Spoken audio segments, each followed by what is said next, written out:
They are lying to your kids. Nothing about DNA has helped with the evolution theory at all. DNA, which stands for deoxyribonucleic acid, is the most complex molecule in the universe. Unbelievably complicated molecule. That little DNA molecule, average person has 50 trillion cells in their body with 46 of those little molecules in each cell. 46 chromosome strands in each cell of your body. If you extracted all of it, it would only fill about 2 tablespoons. But if you took those DNA strands and unwound them, stretched them out, tied them together, one person's DNA would reach from Earth to the moon and back over 500,000 times. Round trips to the moon. They say the DNA holds more information than all computer programs ever written by man combined. IBM models the newest computers after DNA. The quantity of information is so vast, we have to invent new numbers to measure it. Not terabytes, petabytes, or exabytes, yottabytes, and zettabytes. All the words uttered by everyone who ever lived would amount to 5 exabytes. And your DNA and your chromosome holds more information than that. It is so unbelievably complex. If you typed out the code found in your DNA, when you got done typing, you'd have enough books to fill Grand Canyon 78 times. That's the instructions to make you. I'd say you're pretty special. Quite a list of instructions to make you. David said, I will praise thee, for I'm fearfully and wonderfully made. And he didn't have a microscope, and he could figure that out. Yeah. You know, from conception to birth, the baby adds 15,000 cells per minute to its body. Each one is more complicated than a space shuttle. How would you like to be in charge of the supply end of supplying a factory that is producing 15,000 space shuttles a minute? And it's your job to make sure they have all the nuts and bolts and screws and everything they need to put that thing together. Some of you women are saying, boy, I did it, and that's hard too. Sometimes they want pickles in the middle of the night, you know. What are you building down there anyway, you know? The probability of one DNA happening by chance has been calculated to be 1 in 10 to the 119,000th power. That's a big number when you figure the entire visible universe is about 10 to the 28th inches in diameter. DNA has not proven anything that would help the evolution theory. It's made the problem much, much, much worse. But let's just assume that the chromosome number means something. And that, you know, it could evolve. Okay, well then I did some research on this. I discovered penicillin has 2 chromosomes. That one had to evolve first. And then slowly, over millions of years, they got some more chromosomes, because they're complicated, you know, and turned into a fruit fly.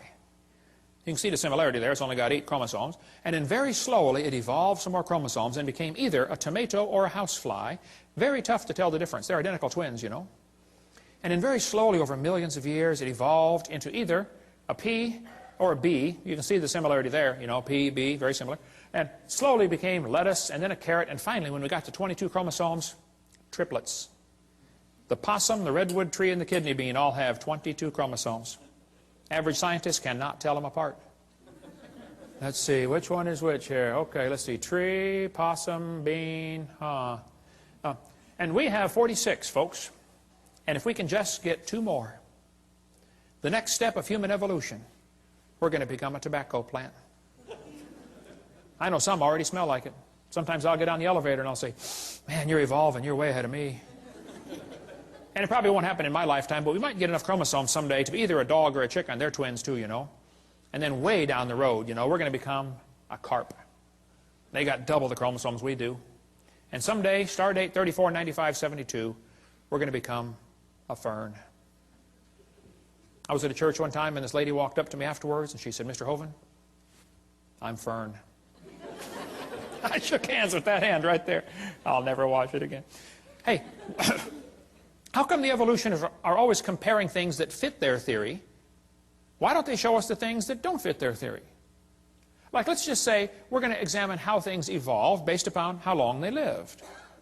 Well, we could arrange animals by how long they live, and we'll find out the hamster evolved first, slowly turned into a cat, and then a canary, and then a dog, and then a chimpanzee, and an alligator, elephant, horse, turtle, and human. We made it, folks. We made it. Let's arrange the animals based on how long they're pregnant, their gestation period. Well, in that case, the possum, only 13 days. How'd you like that, ladies? Only be pregnant for 13 days. Not bad, huh? Yeah, I'd have a bunch of kids in. slowly evolved into a hamster, then a rat, then a rabbit, kangaroo, on down the list, and the elephant. 640 days. They are the winner. The most evolved creature on earth. Or maybe, you can see here the cat and the dog are identical twins, you know. Maybe we should arrange them based on how much they weigh in their adult form. Well, the shrew only weighs 4 grams. Slowly it became a mouse. And very slowly, over billions of years, became a whale. The whale's the most evolved now. Why don't they show us these charts, huh? And why is it that amphibians have 5 times more DNA than mammals, and some amoeba have 1,000 times more DNA?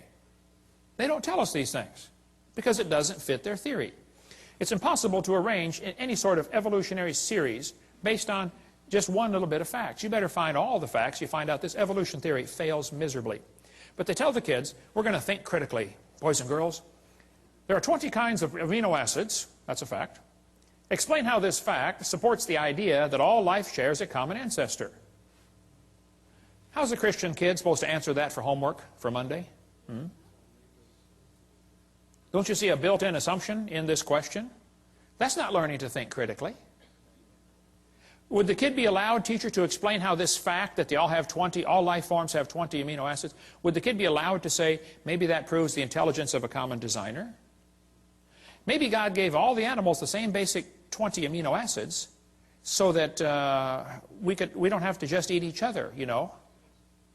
I mean, if they're all totally different, wildly different kinds, then we could only eat other humans. But see, God made it this way so the brown cow can eat the green grass and give the white milk and make the yellow butter, and I eat it and get the blonde hair. Maybe that's why there's all the same basic building blocks. Yeah. One of the lies they face in the textbooks is this idea that all these similarities prove a common ancestor.